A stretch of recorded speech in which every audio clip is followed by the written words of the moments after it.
சமூக நீதி என்றால் என்ன? துணி துவைக்கக்கூடிய உழைப்பாளிகள் ஒரு பெரிய மாநாடு போட்டார்கள். அந்த மாநாட்டிற்கு சிறப்பு விருந்தினராக வந்தவர் அன்றைய தமிழ்நாடு முதலமைச்சர் மூதறிஞர் ராஜாஜி அவர்கள். அவர்கிட்ட வைக்கப்பட்ட கோரிக்கை என்ன தெரியுமா மாணவர்களே? எங்கள் வீட்டு குழந்தைகள் 3ஆம் வகுப்பு வரை படிப்பதற்கு அனுமதி கொடுங்கள் என்று முதலமைச்சரிடம் கோரிக்கை வைத்தார்கள். முன்னாள் முதலமைச்சர் ராஜாஜி சொன்னார்,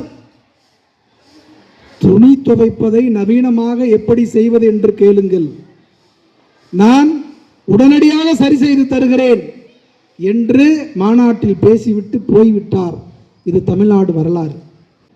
இதை மாற்றி ஏழை பணக்காரன் வறுமையில் இருந்தாலும் சரி, பலமாக வாழ்ந்தாலும் சரி, எல்லா வீட்டு குழந்தைகளும் படிக்கலாம், படிக்க வேண்டும் என்று சட்டம் செய்த மண்தான் தமிழ்நாட்டில்.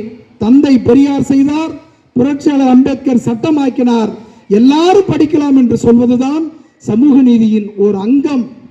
எல்லாரும் படித்து காவல்துறை அதிகாரியாகவோ, மாவட்ட ஆட்சியராகவோ, மருத்துவராகவோ வருவதுதான் இந்த மண்ணில் சமூக நீதியின் ஒரு அங்கம். எனவே மாணவர்களாகிய நீங்கள், உங்களுக்கு இந்த வாய்ப்பு கிடைத்திருக்கிறது. ஏழை பணக்காரன், ஆண் பெண் எல்லா பாகுபாடையும் கடந்து இந்த வாய்ப்பு கிடைத்திருக்கிறது.